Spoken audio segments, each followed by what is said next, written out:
So we are expecting a few more people, but I will let people drop in and I'll go ahead and get us moving along. We're here for 90 minutes today, and I anticipate that we will eat up all of that in this conversation and have the potential to revisit as well. My name is Jamie O'Connor, and I'm the Outreach Coordinator with Family Voices of Minnesota. We are really glad today to be partnering with Communities Engaging Autism and the Multicultural Autism Action Network in Minnesota to bring a conversation to families specifically about choosing autism supports in the early years.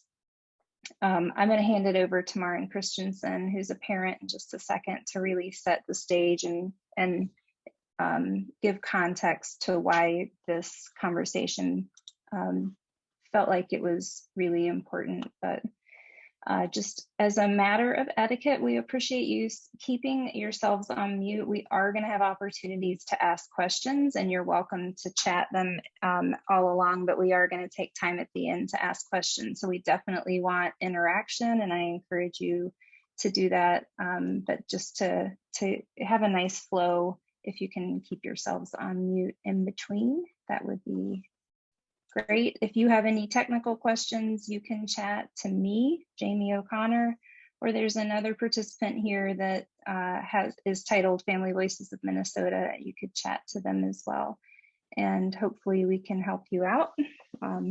Not sure tech support's my strength, but we're here for that.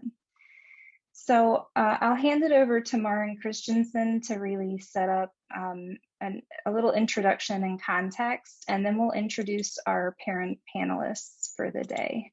Maren? Thank you so much, Jamie, and welcome everyone. We're really glad that you could join us for this conversation that we feel is a really important one. And I will first just introduce myself briefly. Perhaps the most important thing to know about me is that I'm the parent of an autistic child who's now 11. I'm also the executive director for a nonprofit organization called the Multicultural Autism Action Network, which serves autistic children and their families in our multicultural communities. And I'm really delighted to have some of my colleagues here join us today.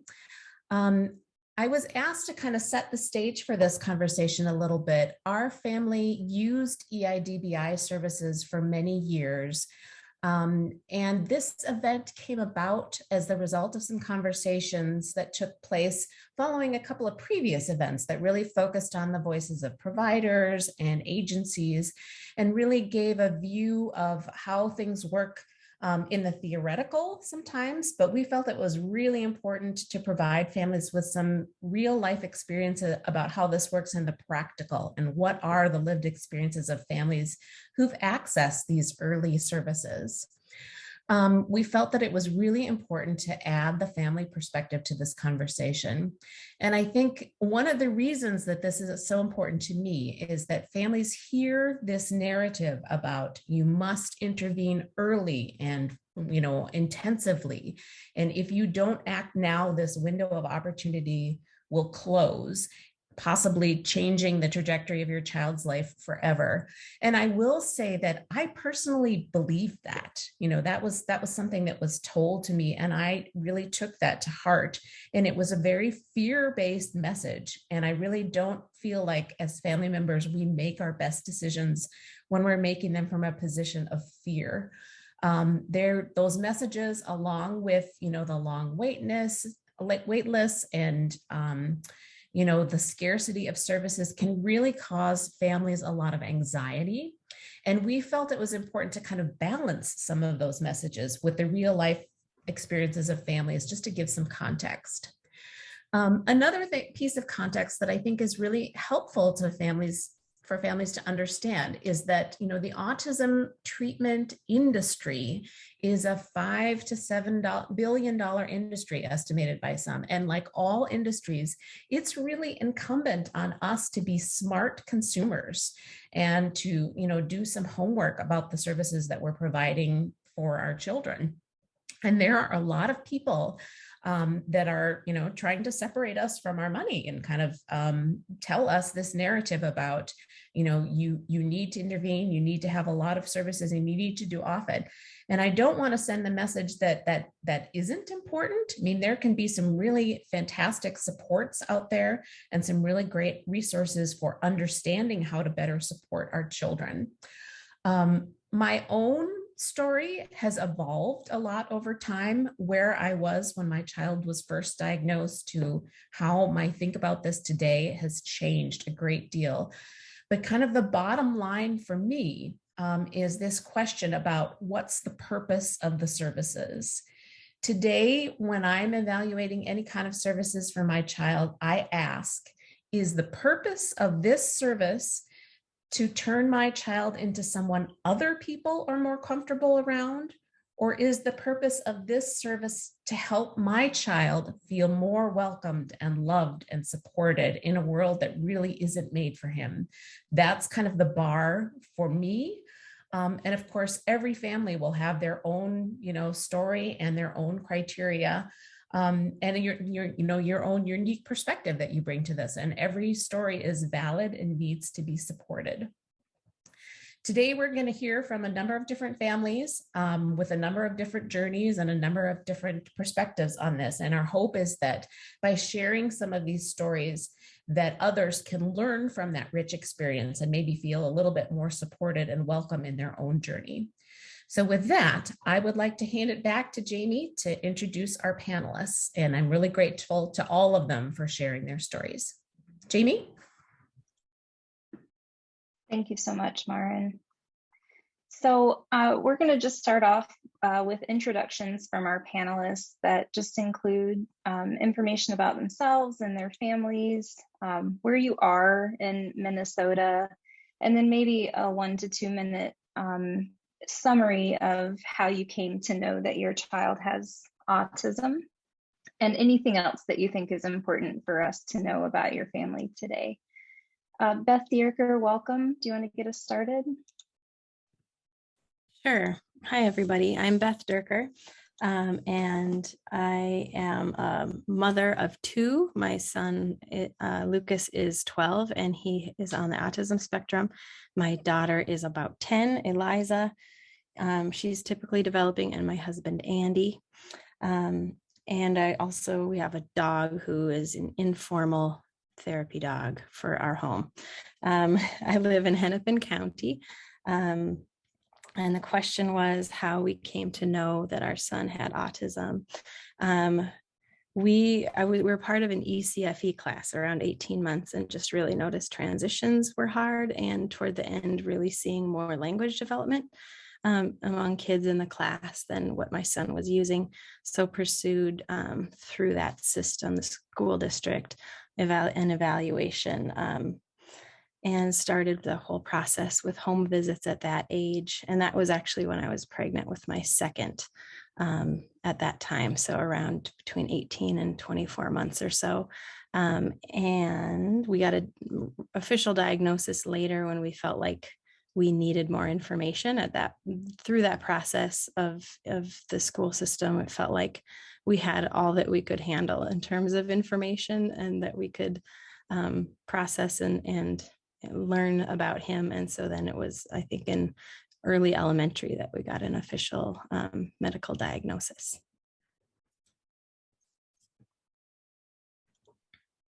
Thank you, Beth. Welcome. We're so glad you're here. Delia Samuel is another parent that's joining us. Delia, you want to introduce yourself and let me know if you need reminders from my list. Good afternoon, everybody. So yes, I'm Delia.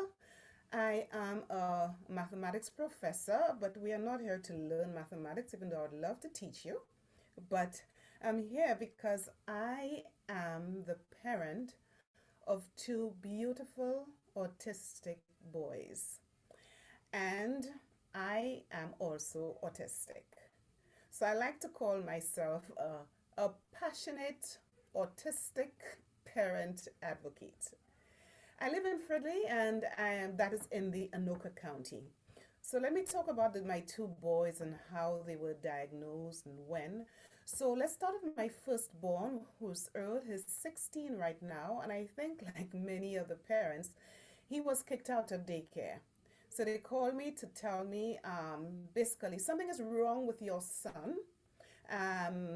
We think he has autism, and I didn't know anything about autism. I had never heard the word before, honestly. And when I looked it up, I saw it was a disability, and I was very angry about that. So he was kicked out, and I had to enroll him in a special education school. So he was educationally diagnosed with autism at that time, but medically he was diagnosed when he was 4 years old. And Earl has, yeah, so I'll talk about later on what he has gone through. My second son, Sam, he's 13. He was diagnosed pretty early because Sam failed the newborn hearing test and he was followed very early from then on. So I think he was diagnosed with autism maybe when he was 1.5, but medically he was diagnosed when he was about 4. Sam is nonverbal, and he also has a very rare disease called trisomy 14 mosaicism. It's just a third copy of chromosome 14. So other than autism, he has delayed development, he has a short stature, he has heart defects, he has skin pigmentation. So he's followed by many specialists. And these are my children. Thank you so much, Delia. We're glad that you're here. Kelly Corpola, you're up next. Another parent sharing. And again, if you need me to go down my list, just tell me. I think I can keep it to a minimum. Long-winded parents of kids with autism. Kelly Corpola, I live near St. Cloud, a rural area, South Haven. I have 4 kiddos. My 11-year-old has autism. He has limited communication skills, a lot of anxiety and sensory challenges that kind of keep us away from a lot of the fun activities I would like to do with my other kids. He was diagnosed, well, I should start. He came into the world as my only planned pregnancy of 4. I was the excited mom who could not wait to have a kiddo, a planned kiddo. And he was born and something just didn't seem right with him. He looked like a little sumo wrestler. I knew right away something's wrong. He had a heart issue and was put on a ventilator. We took him home from the hospital 18 days later. So I kind of had an inkling we were in for something in the future. I just didn't quite know what. I was so happy though that we were able to bring him home. He was diagnosed with autism at the age of 3, so back in 2014. His speech was delayed. Just so many things just weren't coming naturally for him as they did for my other kiddos. A few other things with him were he could say some words, but some of the words that he could say were just not typical from what my older children knew. When he was 2, he was saying the sounds of all the letters, and he was reading like a street sign that we passed. He was saying 44, 44 from the back seat. And I'm like, what is 44? Well, we had passed a sign for County Road 44 that we live in. And that's what he was saying. And so right away, I'm like, are my other kids stupid? Or what exactly went on here? So just kind of some really different things that happened with him that didn't happen with my other kiddos. But like I said, he was diagnosed at 3 with a medical diagnosis of autism.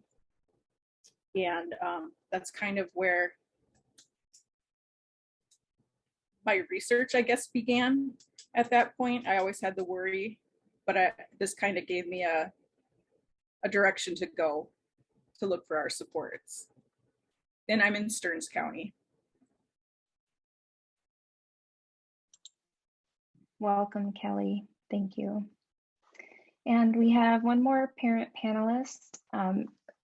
I'm so sorry that I can't remember because I know you already told me. Is it Sonia or Sonia? And I apologize for asking again. That's no problem. It's Sonia. Sonia. Welcome, Sonia Emmerich. If you want to go ahead and introduce yourself. Thanks.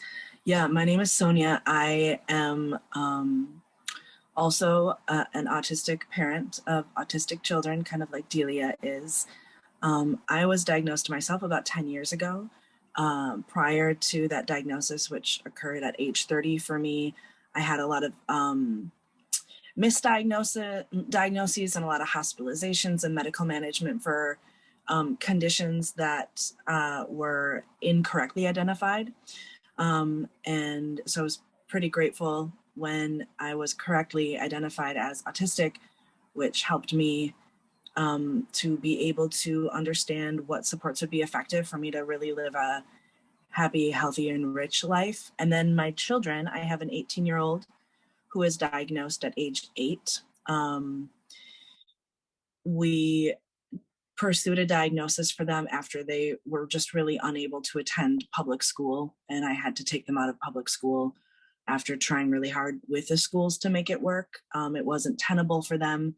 And then my little one is 6 now, but his development was just identifiably very different. And of course, by the time we had him, we really knew what autism could look like, you know what I mean? And we also didn't really have a fear response around autism. So we were able to just really sort of neutrally and objectively look at his development in toddlerhood and say, this seems familiar. And we had identified that he was likely autistic by the time he was about 19 months old.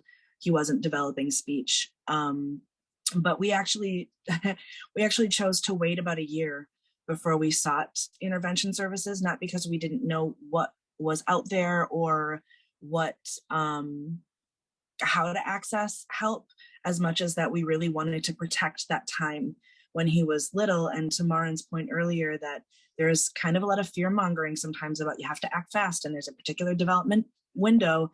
That's very scary for parents. And so with my second, because I knew more, I was able to understand that what was most important for my baby when he was a baby, for my family, was to really bond and spend time together. So we ended up pursuing educational and medical diagnosis for him between 2.5 and 3 is when he received those. And that's kind of when we started dipping our toes into what services would be available to support him. Thank you so much, Sonia, and welcome. Thanks for being here. So for anyone who arrived late, we're going to go through and just put at least 4 questions to our panelists. But we are going to leave time at the end for questions. And I encourage people to use the chat as things come up. If you feel like it's going to slip your mind, then throw it in there. Maybe we can get to it right away. But we will open up for questions at the end or comments. So to our panelists, the first question that we wanted to respond to today was, what would you like our listeners, the participants today, to know about your experience navigating early childhood services and supports for your family? And Sonia, if you want to start, maybe we'll go back around the other way. You did already sort of begin to talk about this, so. Yeah, like I just said, Foxy is the name of my 6-year-old, and he was developing very differently from neurotypical kids in very early childhood. And I said that it wasn't scary, which is true. It wasn't scary to us because we had so much previous experience about how great it can be to be autistic or raise autistic children. But it was also, I experienced confusion because he was demonstrating a difference in his development that was so much more pronounced than what I had seen in my older child or what I had experienced myself, that I didn't know what we were supposed to do. I felt really torn between the ethics of feeling like we really culturally embrace autism. This isn't something that we think is bad or scary or needs to be eradicated, fixed, or cured. But at the same time, he's developing so differently. We really do need to figure out support for him. He deserves developmental support so that he can be safe in the world, can access, have equal access to community and education, so that his medical needs can get met, so that a primary early consideration, and still our primary consideration for us, is access to communication, as we noticed that he wasn't developing speech, but also he wasn't developing gestures like pointing at something or reaching for something that he wanted by the age of 2, and you'd usually see that stuff show up at 9 to 12 months.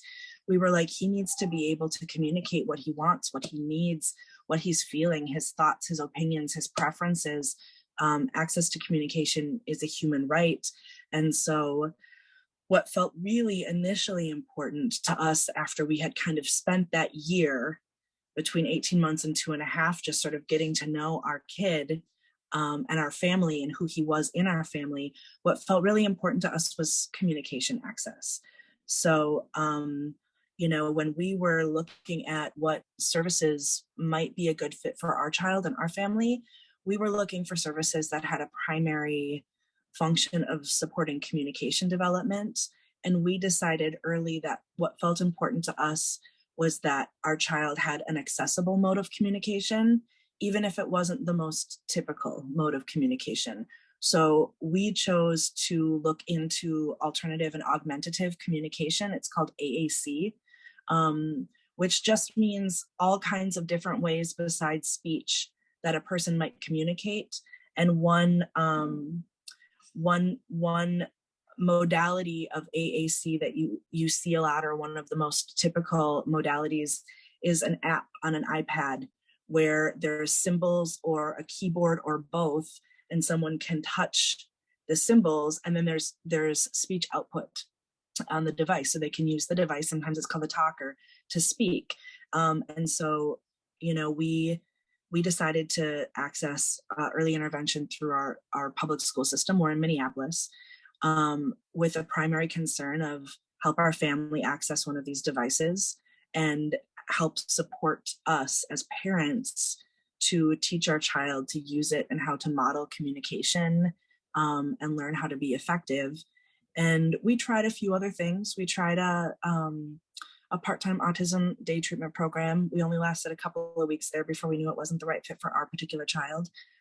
We tried, private OT and speech, in addition to OT and speech through the public schools. What was difficult for us, even though we found some really great providers, was finding providers that were really well matched to our child, our family, and our goals. What we did that's different from some families is that we didn't choose to do intensive early childhood services. The therapies we accessed were just a few hours a week, as opposed to more programmatic or center-based programming, because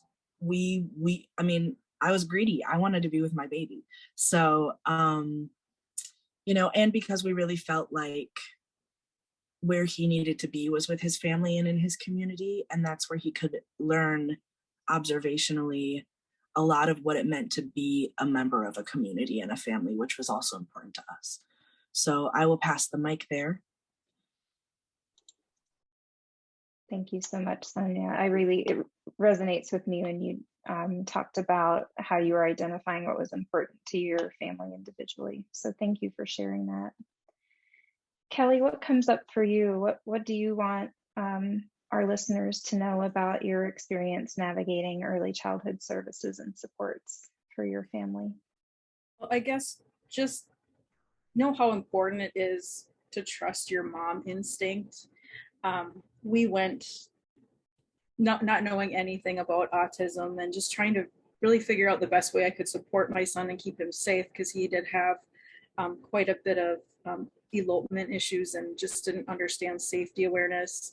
Along with this communication challenges came aggressive behaviors as I can't even imagine how frustrated he was with me not being able to figure out what he wanted all the time.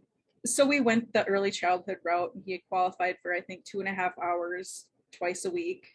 The twice a week ended up being Mondays and Fridays. And with a lot of kids, autism or not, they struggle with transitions. And this was definitely, to this day, still is really hard for him with transitions.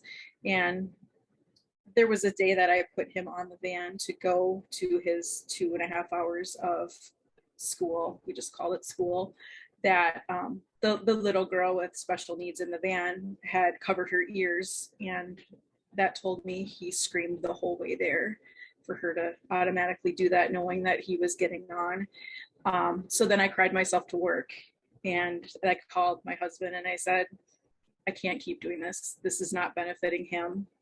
I'm getting PTSD from this whole experience of letting him go to this place that I know he's not taking away anything from. So much of it is just trusting your gut. With this all being so new and with the world changing, there's so many more options out there now than there were when my son was diagnosed in 2014, to explore those options, because our kids are all so different. Just as we frequently see people ask, what is the best special ed school? What's the school with the best special ed department? Well, everybody's kid is so different. Everybody's going to have a different takeaway. My kiddo, may always need someone to help with personal hygiene stuff, where another kiddo, is going to thrive at a place. And everybody's trained differently. All the people he's going to come in contact with are going to view things differently. They might not have any training to do with autism. So everybody's experience is just that. It's their own unique experience. And to take away, take an option off the table without looking into it yourself, I would hate for anybody to go about it that way. We do know our kids the best, and I wish I could rewind and go back to when he was younger, because I've learned so much. I think we all grow, but it is a whole new ballgame when you're trying to pick the right places to go, and then having everyone tell you, you're behind the game already because you have this limited amount of time to get those supports in place. But I guess my takeaway is I really had a lot of confidence in the school. Like, the school, they know what they're doing. They're going to help me. They're going to point me in the right directions. And that didn't happen for me. That was not my experience. And I really had a hard time questioning professionals because I just assumed, I'm clueless here. This is my first experience having this. And you people went to school for this and work with children like this and families. So you know what you're doing. But we know so much more about our kiddos. And if I sent my kiddo to his school and didn't let them know that, my kiddo has a routine when it comes to eating. He needs to have his water bottle with him. If he doesn't have a water bottle, he's not going to eat any of his lunch. He's going to sit there and look at you like, where's my water bottle? But you're not going to know that because you don't know my kid. There's just so many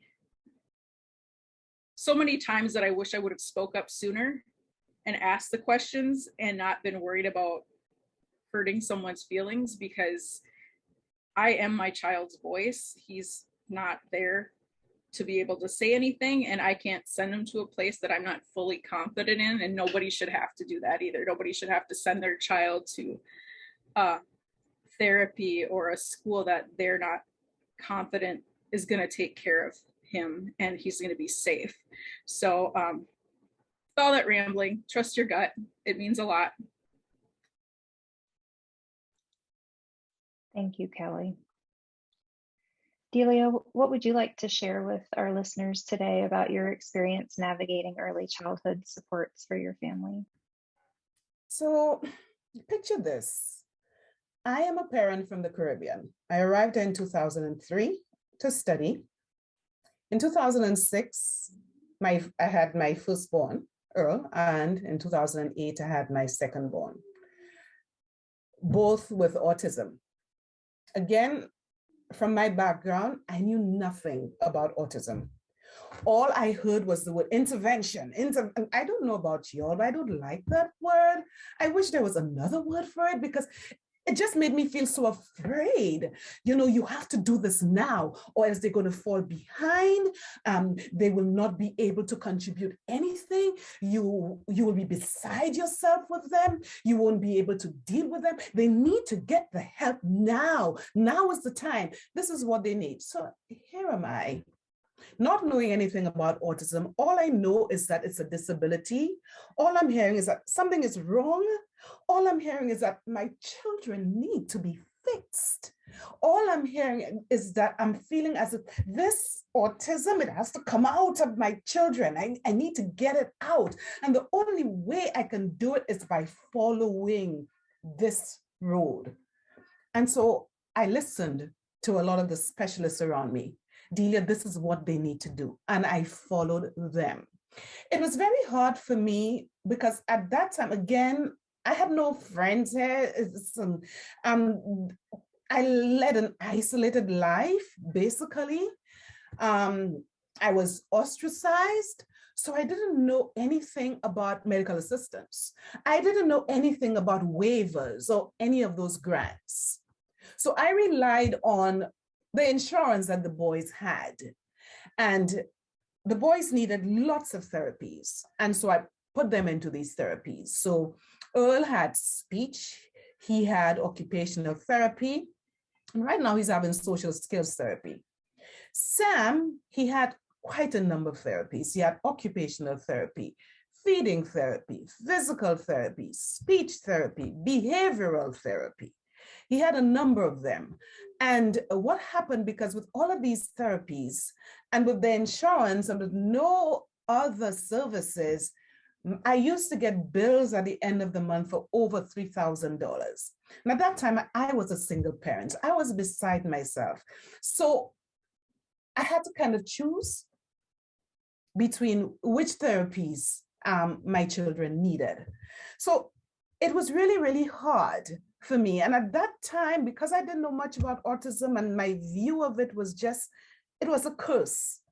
I was being cursed. I was being punished for it. So I did whatever I could at that time, possibly to change my child into something that they weren't, which was wrong at that time. So I will talk about later as how I grew, but I relied on the specialists. I relied on the teachers. And I have to be very, very thankful because Sam started really, really early. He was just like a newborn, a few months, and he would come into the house basically because he had failed that newborn hearing test. And there was one particular specialist, I will never forget her. I learned a lot from her.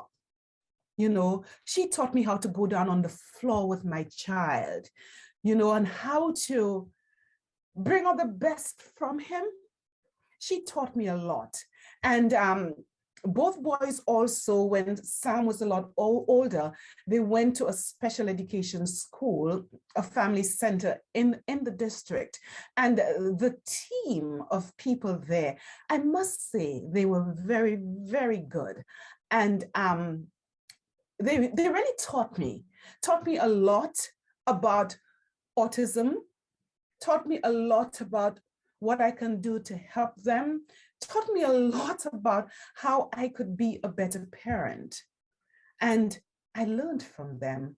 And so I was able to choose as to what is helping my child to be the best Sam that they can be, not to be another person that they want him to be. How can Earl be a better Earl and live with autism? And so I grew and I was able to better navigate the services and see what they needed best.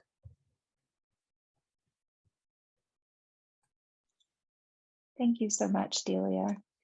I was going to pass the baton to Beth, but I'm guessing she had some type of internet issue because she has dropped off.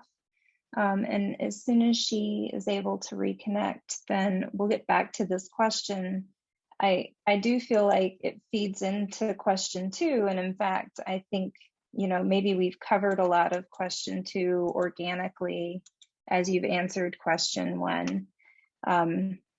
But the second question we were going to address was what was your journey? And so what specific services did you choose and why? And then what was important to you in making those decisions? For example, your family life, insurance, other children. And Sonia, I know you in particular talked about some of this as well. But Kelly, do you want to start us off if you have something to add with question 2? Sure. So we started with, after the diagnosis, we were referred on to Stearns County, and we had a worker come out and explain some of the options for my son. At the time, he was pretty small. He was 3. So all 3-year-olds need, pretty much 24/7 care. So there wasn't too much available. He did qualify for the early childhood services through the school district. So he went there, started off there. And then at the time there was behavioral therapy. I did not know of any at the time that were a center based. They had in-home therapy. So we had a behavioral therapy come out and work with him and me. I think I learned more probably than my son took away from it, honestly, because I didn't have a clue how I was going to parent this kiddo who we had such communication challenges with that I needed to learn a lot, and I learned a lot of positive ways to interact with him. And I believe my other children also learned quite a bit from them, how to interact with them, versus of a kiddo that can melt down at a moment's notice if he doesn't get what he's after. Learning how to go about that a different way and engage with him was just a great experience for us. We had in-home behavioral therapy for 2.5 years, and then I think the last 6 months we went to half days. And then I was concerned, looking back, like I said, this is a learning curve for parents as well, but I was so worried about his socialization. When is he going to get to spend time with kids, not recognizing he's got a sibling that's a little bit younger than him, who, like, she thinks she's a teacher, she could teach the world, and 2 older siblings. And we had ways to get out in the community and get that socialization piece. But also, he's a kiddo that would rather play one-on-one with an adult and with his whatever he was into. A lot of the times he was into trains and just lining up cups, stuff like that. But in my mom head, I had, got to push him into the school system. He needs to be around other kids. When looking back now, that's should not have been on our huge priority when we were doing pretty well the way we were. So that's how we went early on, based on, like I said, our options that were available at the time. I did end up going from working full-time to quitting my job, which was really scary.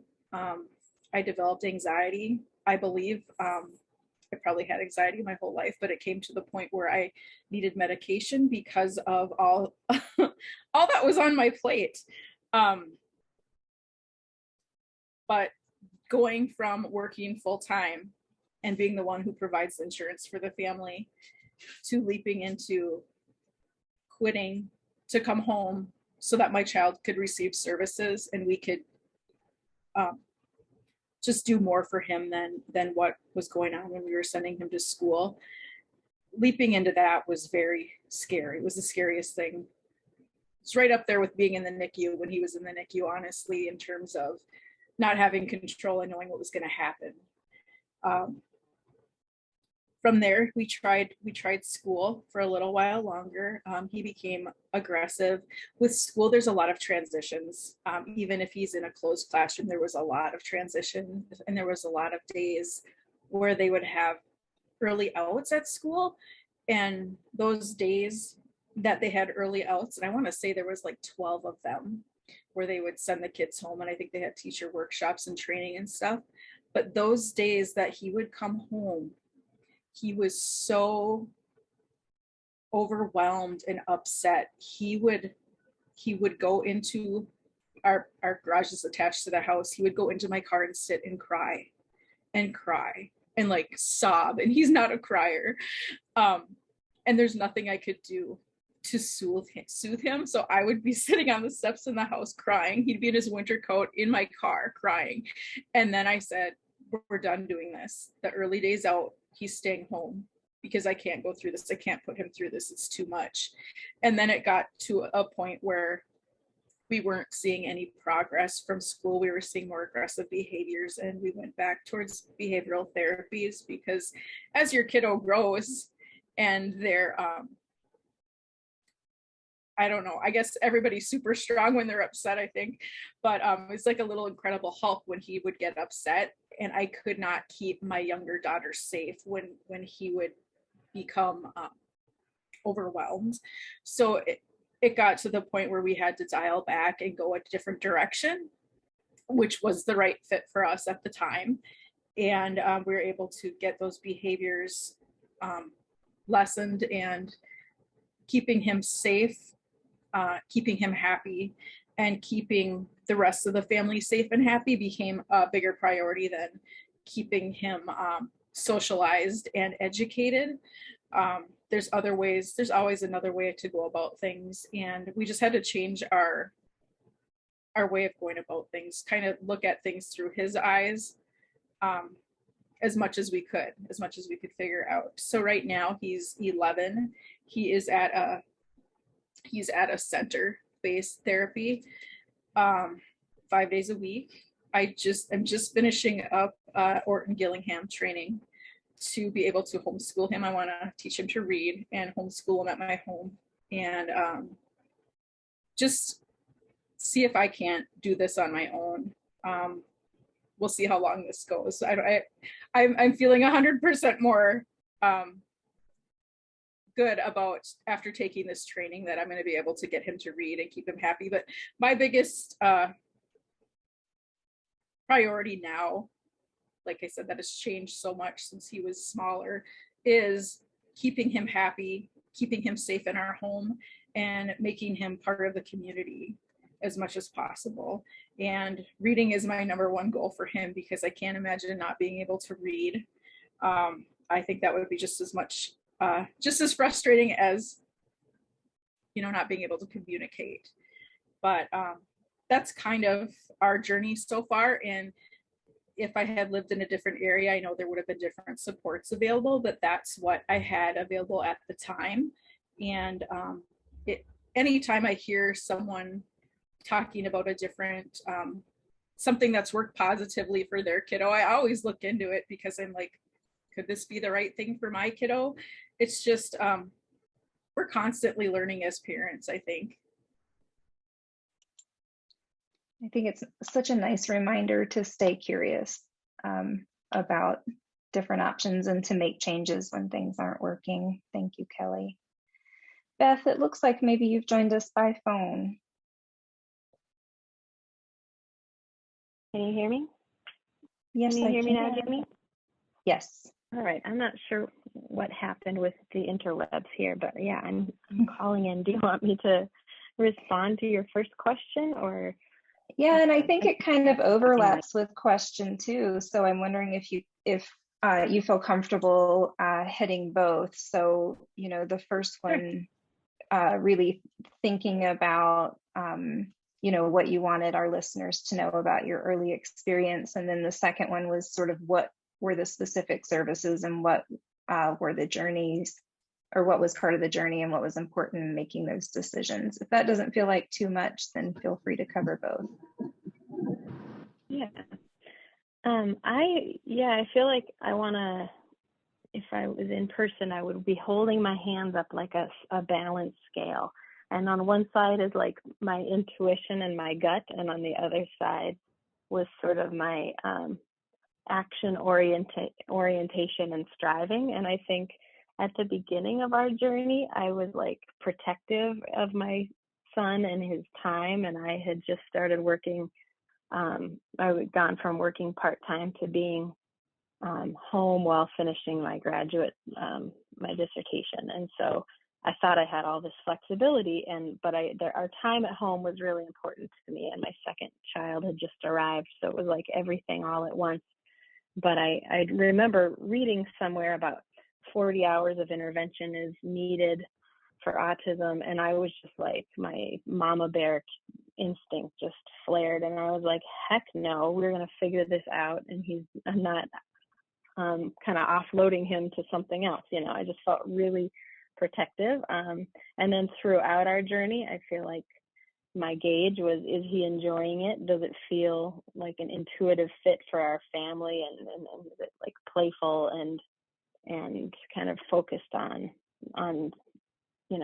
our relationship as a family and being the most his richest environment.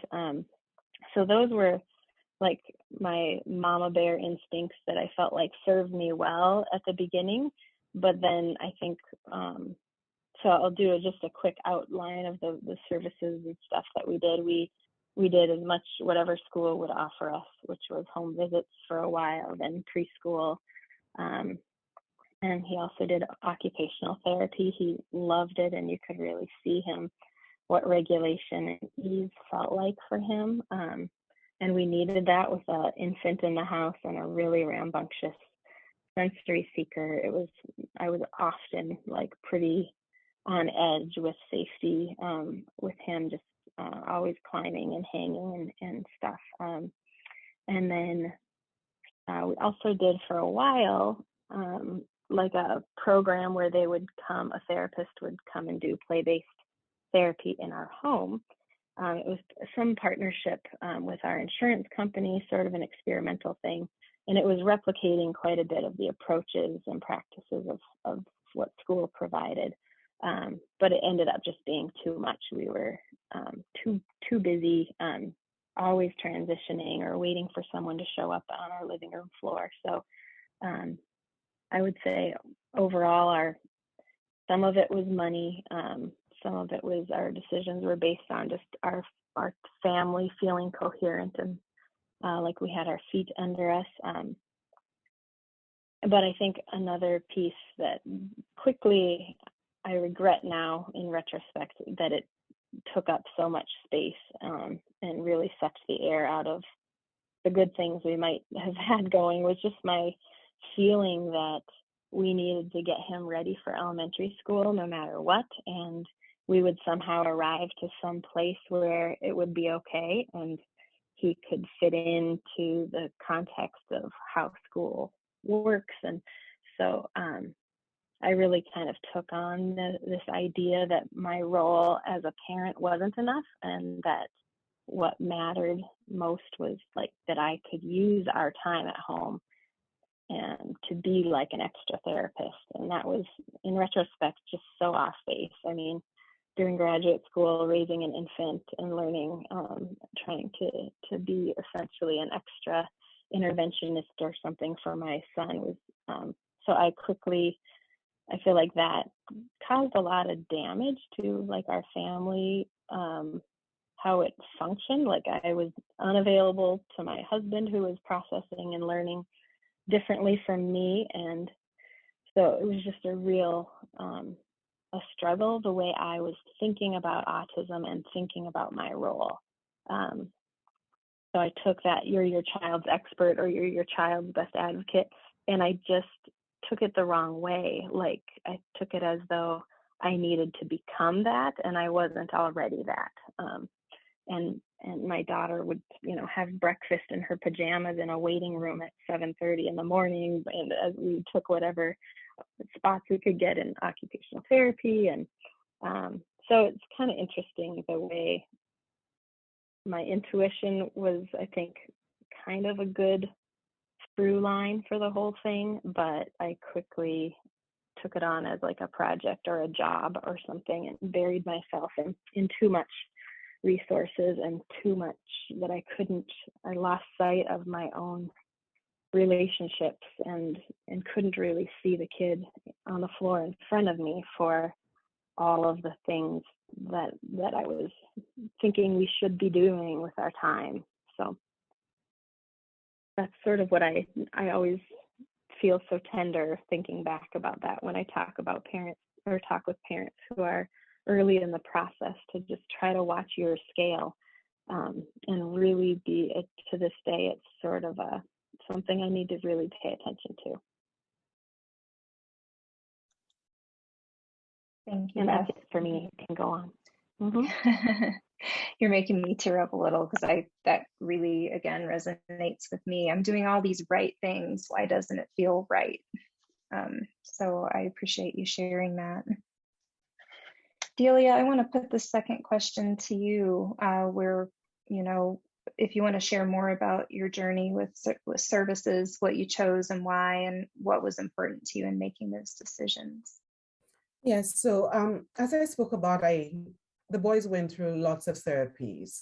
They went from clinic to clinic because I wasn't satisfied with what they were receiving until I found one that was a good fit.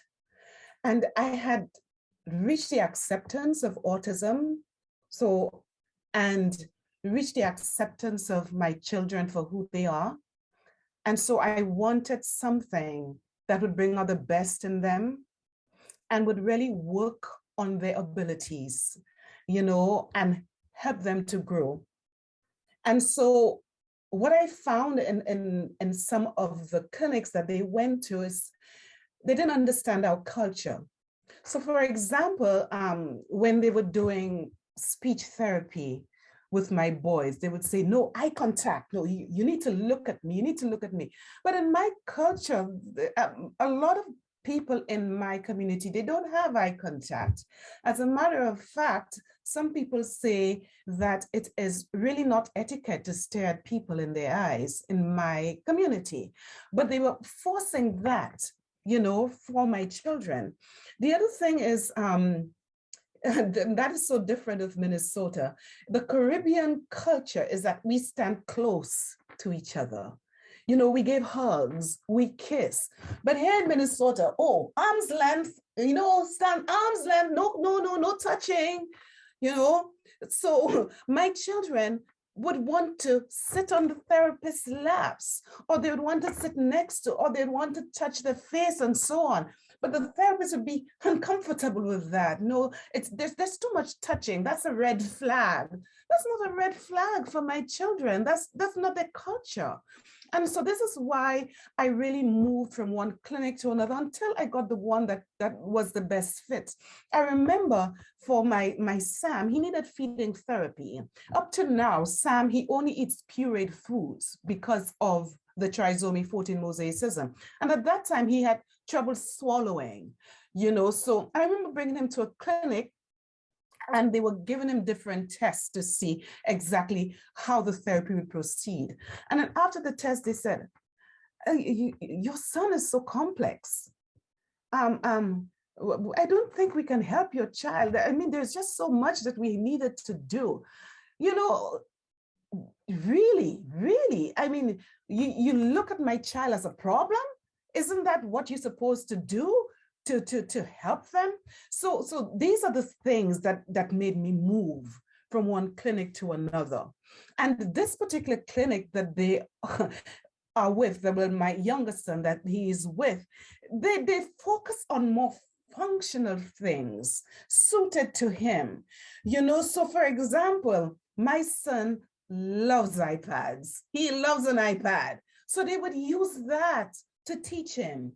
They would use that to reward him. My oldest son, he has, when he had therapy, he loves trains, a lot of trains. So they would use that to teach him more functional things, just to bring out their abilities. I also enrolled Sam in an autism center.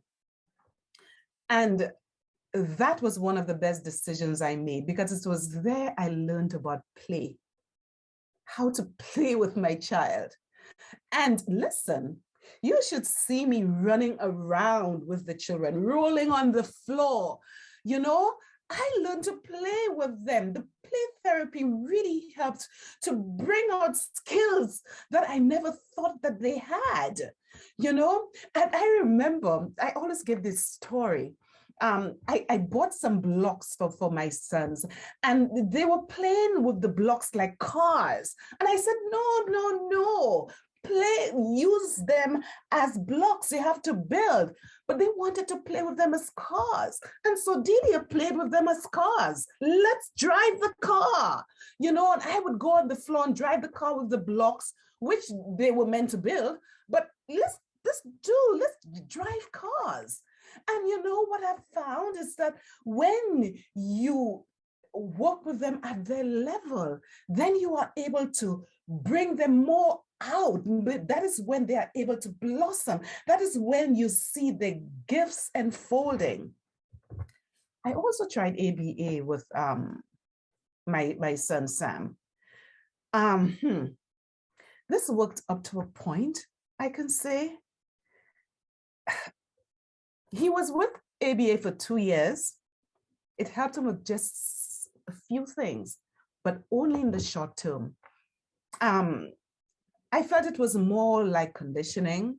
So even though it helped him with some things, I took him out of that. And that is when I brought him into that autism center with that play therapy. My oldest son, social skills therapy. He has an amazing therapist. Right now, she's doing it online with him, and she's working with him to enable him to build his social skills. And again, she's using what he loves. He loves games. My son loves puzzles. He's very mathematically inclined. So she would do these things with him and then cause him to speak. And so help him through these things that he loves. So with me, how would I know what therapy to choose for my child, what services to choose for my child? Because I know them, whatever I choose has to work with their gifts and who they are, and not to conform them to something that they are not to conform them to what you think they should be. Build on what they already have. And that is what I did with mine. Thank you, Delia, so much. Sonia, I want to put this second question to you. What would you add about your journey and what specific services you chose, and then what was important to your family in making those decisions? Yeah, thanks, Jamie. In terms of specific services, we began with birth to 3 early intervention through our school system. We self-referred, and they sent educators, speech therapists, occupational therapy to our home. And then when my child turned 3, he had his first IEP for special education. And we tried a self-contained classroom in a public school in our district. And he was not able to tolerate being in a classroom. It was 8 students, all with disabilities, and 3 to 4 staff. But that, so it was very individualized, but it wasn't, it didn't work for him. It was too upsetting to him. And so his placement was changed at the age of 3 back to home-based services, and he continued to receive special education services in our home. And over that time, like I said, we tried a half-day autism day treatment center that uses some play-based models, and that wasn't the right fit for us. We did private speech and private OT, and we very much liked this was pre-COVID, so we were going into an office. We really liked the providers, but it was a half hour each way in the car for 30 minutes of therapy. And we were going 2 or 3 times a week. And the amount of time in the car and the number of transitions was such that, by the time my child was regulated enough to be able to engage in a 30-minute therapy session, that the session was over and we were headed back. So even though the providers were good and we liked the services, the setting was not the fit for us. My child did so much better when people could come into our home, because it really minimized the transition. So now we have a private speech therapist who comes to our home once or twice a week. We've worked with her for a couple of years now, so sometimes we do more sessions, sometimes we do less, depending on needs and availability. And she's an absolute gift. But finding the right modalities is a piece. Finding the right practitioners is a piece, and then finding the right way to deliver services is a piece. And I think, my child will be 7 this summer, and we're still figuring all the pieces out. And I accept that. I accept that because it is a lifelong journey. I think sometimes when you're in the early childhood piece, it feels like that's the whole rest of forever, and you can forget that after early childhood, they're going to be elementary, and they're going to be adolescent, and they're going to be young adult or transition age. And, things keep changing and shifting. And even if you have it all figured out, you won't have it figured out in 3 years. Something's going to be really different about your child's needs or their expectations or what's available or what funding you can get. We did access a family support grant, which provided some funding through our county for some sensory equipment and a little bit of respite care, just a couple hours a week where a friend could be paid to take him to the park so we could take a breather. And he did get on a CADDY waiver at the age of 3 and then a DD waiver at the age of 4, which are county Medicaid. Well, you access them through the county, but it's federal and state funding that can help pay for disability related expenses that aren't covered by insurance. It's a big process, but it definitely provides a meaningful support. But I think, I would tell parents back when my child was, 2 and 3, and we were just kind of at the beginning, that it was joyful, that having our autistic child was joyful. And that is true. That hasn't changed at all. Like, if I had the opportunity to change my child's neurology or the way that he's developing, I would not. My child is healthy and happy, and parenting him is such a gift and like a surprise party. And like, I'm just so thrilled that he's my kid. And something that I have learned over years of trying to find services for him that I feel really honor his autistic neurological development, is that it is assumed that when you have a child, an autistic child with very high support needs, when you have an autistic child who has high adaptive support needs, so like those daily cares, like, hygiene related cares, dressing related cares, eating related cares, my child has mobility and positioning related cares, right? When you have a child with that sort of scope of needs and or significant communication needs, and they're autistic, the system assumes that they are receiving intensive behavioral therapy. And if you choose to not do that, which is, we chose not to do that, there isn't something else to catch you and say, we'll provide this habilitation support, this adaptive support, this. You can hire a PCA if you have funding for it, but by and large, parents have to train that PCA. So this isn't somebody coming in and teaching and helping parents. Parents already have to know, this is how we support our child to do this, and we can teach you how to do it. And if nobody taught you how to do it, how do you know? And so I think that, like, as my child gets older, and the older he gets, the sort of more complex the scope of his care gets, because helping a child with feeding when they're 2 is very different from helping a child with feeding when they're 8, we were diligent, privileged, well-connected, understood a lot about the system from the beginning in a way lots of parents don't, because it wasn't our first time accessing these systems. And still 5 and 6 years later, we have not found a way to get what we need, And so I tell parents a lot, you can divest from systems that are not serving your child or your family, and that's true. But I don't want to frame it as you can divest without a significant cost. My family's poor. Other families have other marginalizations they're dealing with.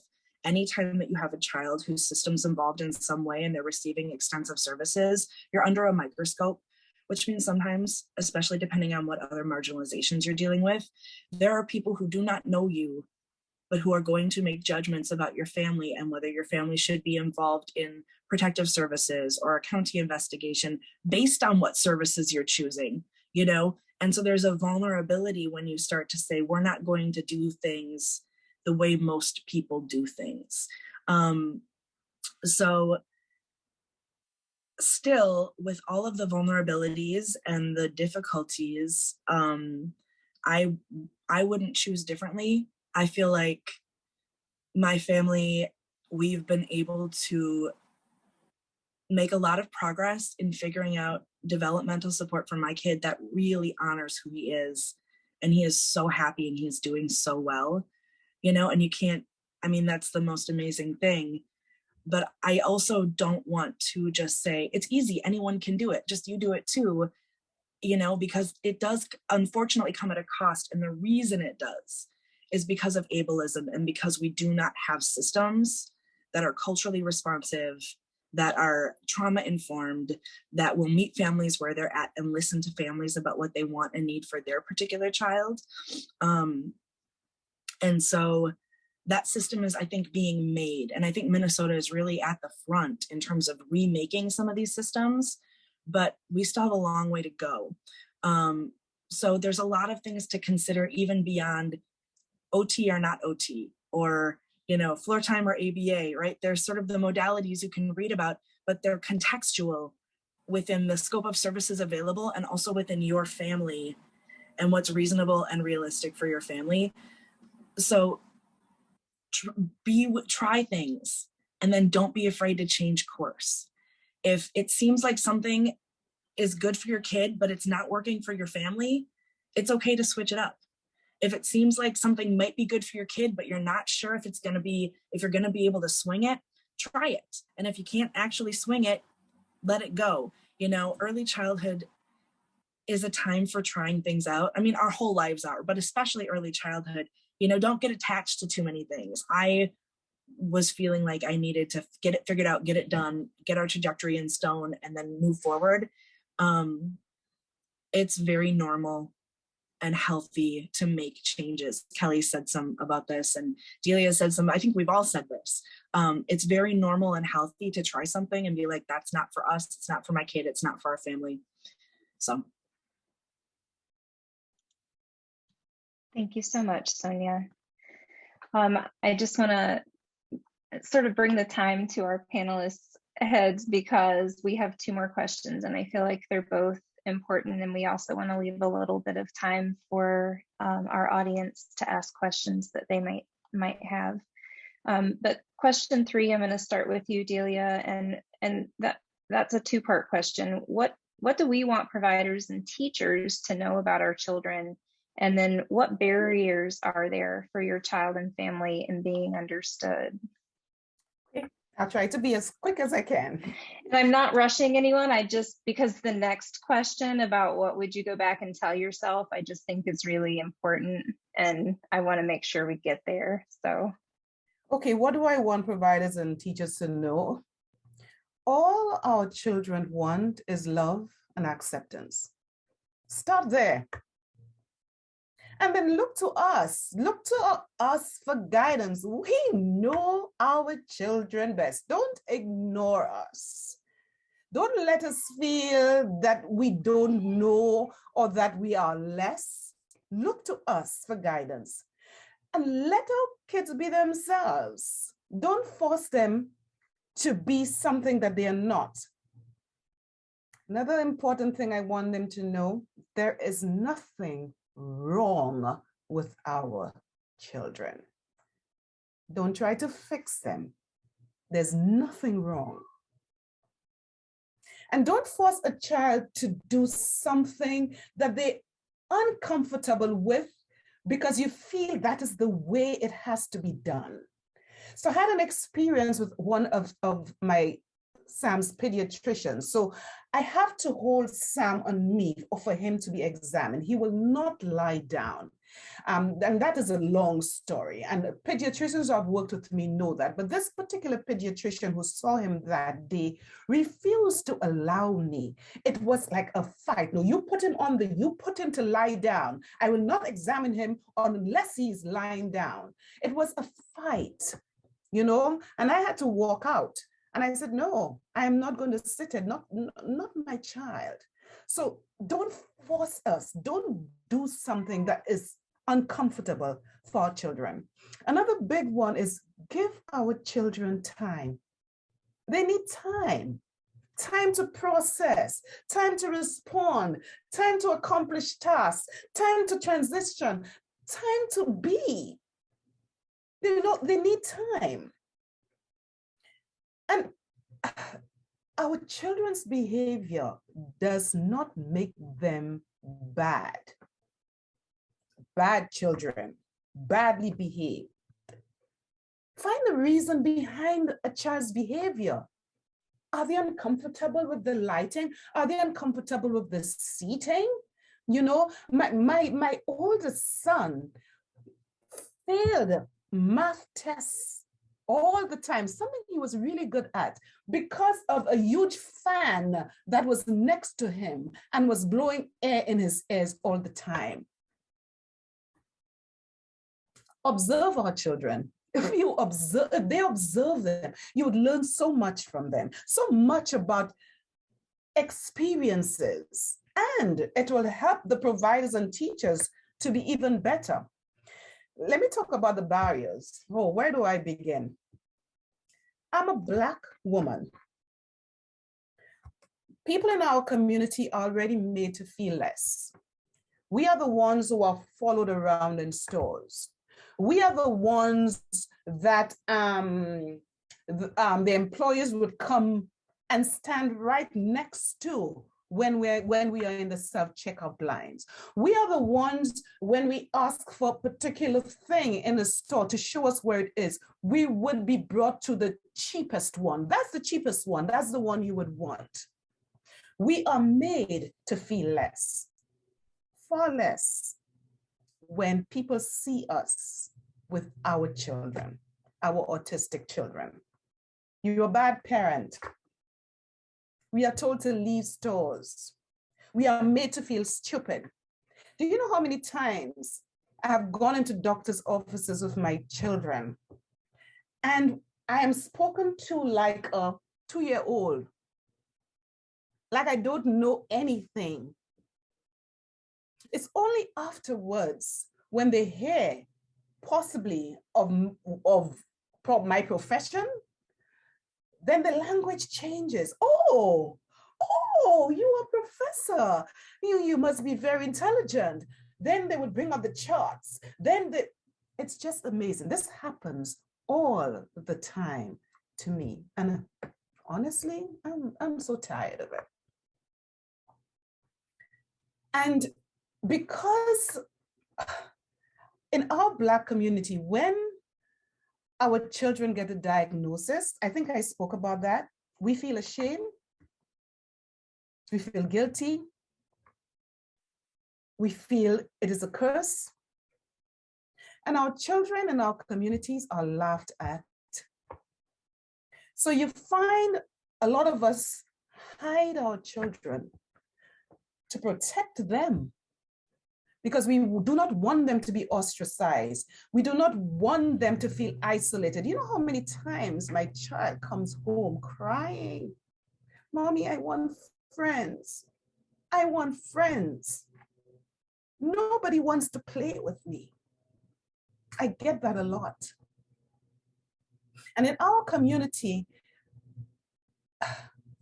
we shy away from the diagnosis of autism too, because there are so many expensive therapies to deal with, and we do not have insurance, proper insurance. So we shy away from that. So these are some of I mean, I could go on and on, but these are some of the barriers that we face. Thank you so much, Delia. Kelly, I wanted to give you a chance to talk about what you feel like is important for providers and teachers to know about our kiddos and what barriers there are to your family being understood.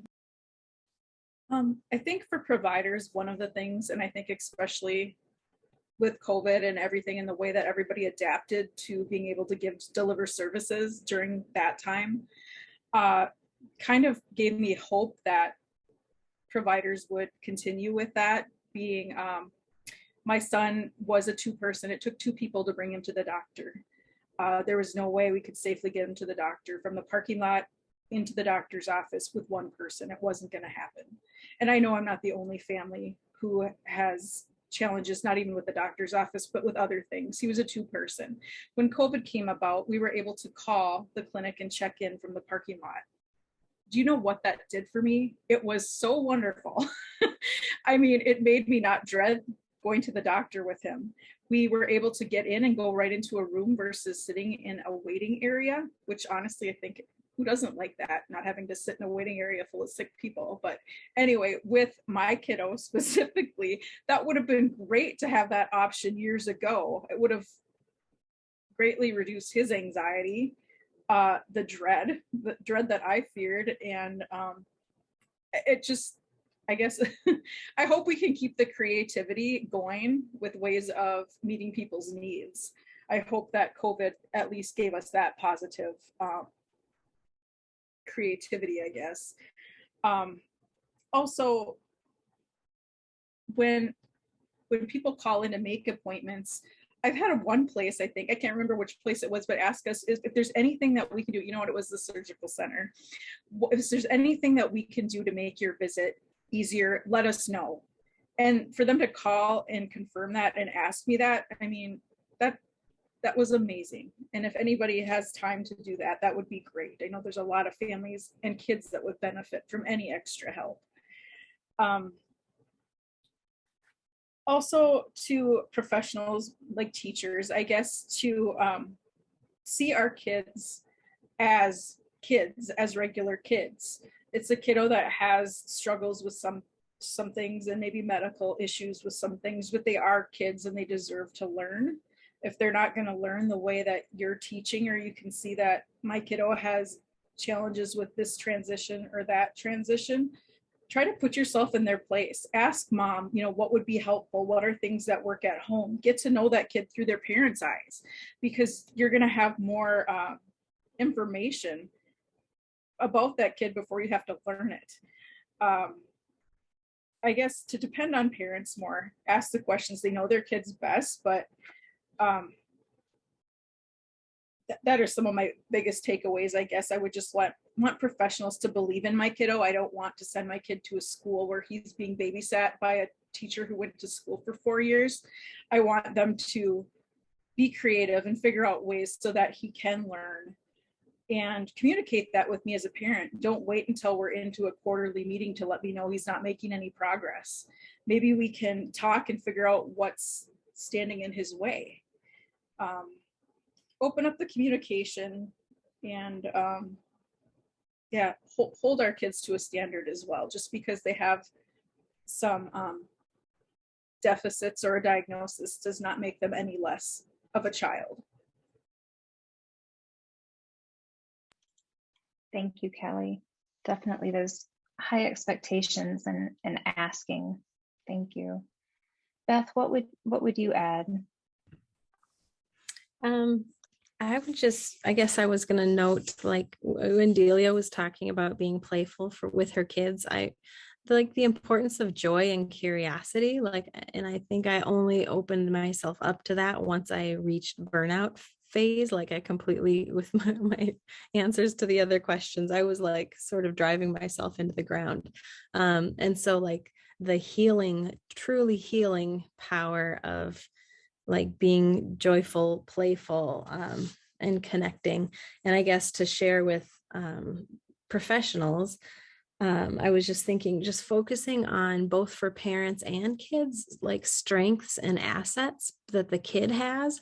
Give parents that vocabulary, because we've gone through the gauntlet with the deficits approach, terminology and descriptions of our kids. Like help us rebuild the strengths and the assets, and also point out and name our parenting strengths and assets. I think nothing was more helpful for us to really come to like a full sense of acceptance, not just intellectually, this is autism and now we're going to go fix it.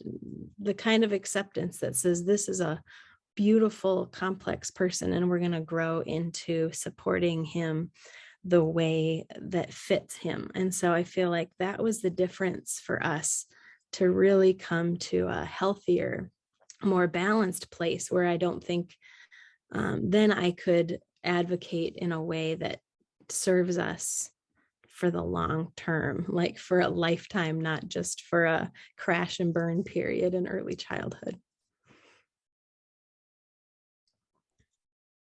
Well put, Beth. Sonia, what would you add about what providers need to know and barriers? I'll keep it to just one thing. You know, children who, my child at almost 7 is still an emergent communicator, which means he's not communicating in any mode reliably yet. And, you know, I would, what I am constantly trying to impress upon anyone who works with my child is that when you cannot communicate, it is traumatic. It is traumatic not to be able to communicate. It causes trauma.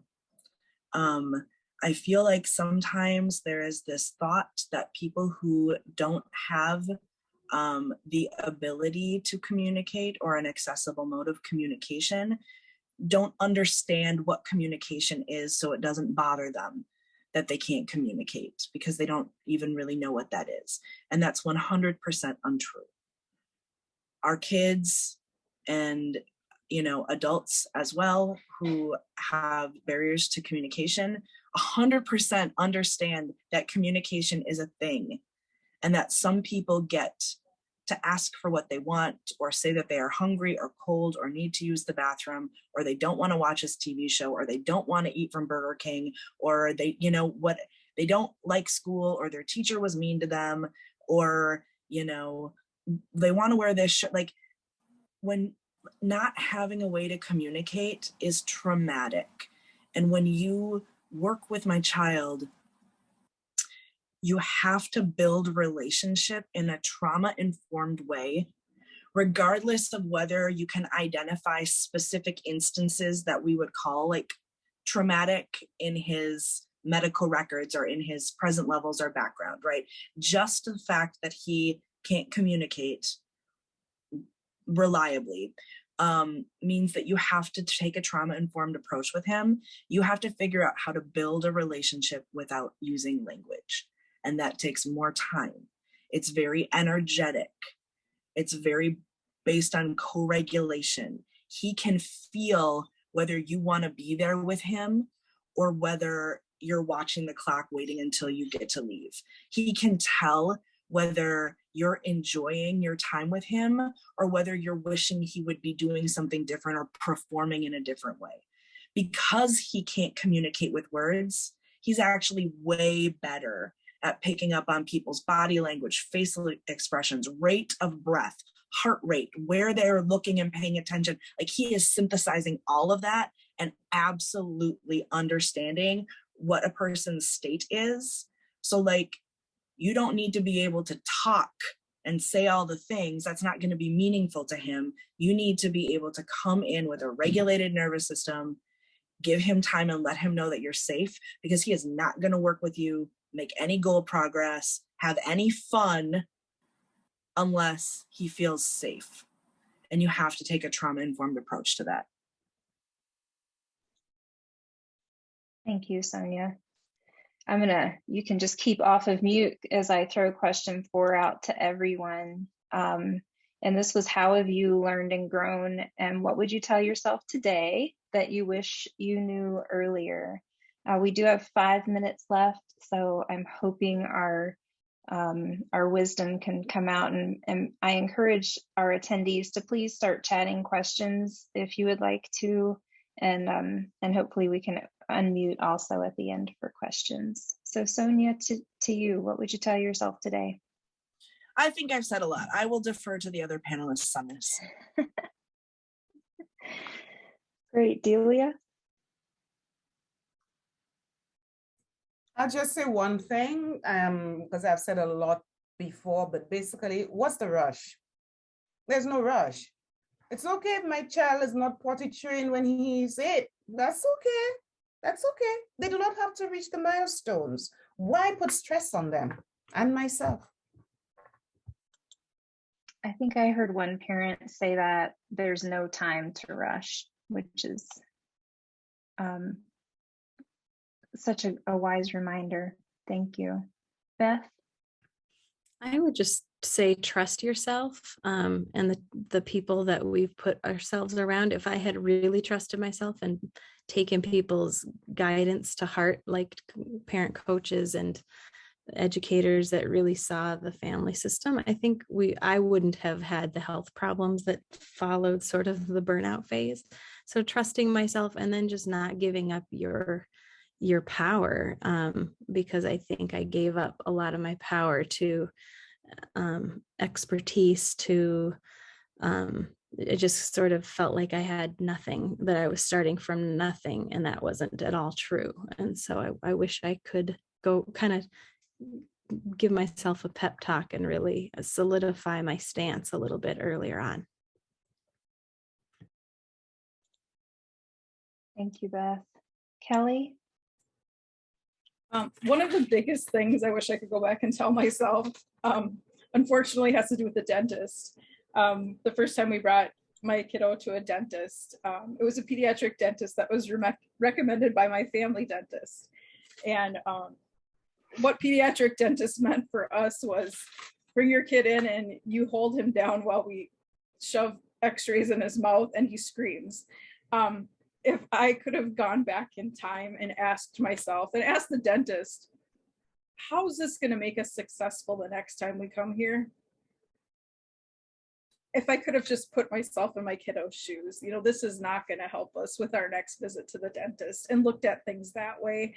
I know there's so many decisions I would have made, or I would have questioned professionals if I would have thought about things differently, but that's live and learn, I think, with any, with slow parents like me, I'll just say that. Also, to trust your gut, I've said that before. And to request accommodations. There's so many times, and I know it's hard for all of us to ask for help, but just calling and requesting an accommodation. People don't know what they don't know. And I was surprisingly happy with my kiddo's school when we were going for my daughter's graduation, and all it took was for me to pick up the phone and talk with the principal. And he's like, I don't know why, but I'll talk to your daughter and we'll get it figured out. And that's all it took, was a phone call for them to make things accessible for my family.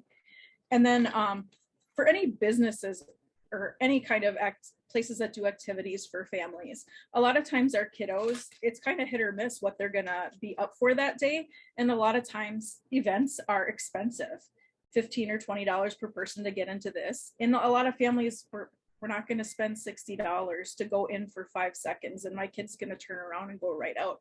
So if there's any way you could come up with some affordable times for families to come in, or with knowing that if things do go south fast, that we want you to come and try, and we'll reimburse you or give you your money back if it doesn't. Because I think a lot of things like that do hold families back from going out and trying things, and then we all end up stuck at home, and it's not healthy for anyone. And our kids should be able to get out there in the community and be with everyone else. Thank you, Kelly. I don't see any questions in the chat, but I just want to pause for a second and see if anyone wants to chime in. I do see a ton of gratitude in the chat, which does not surprise me in the least.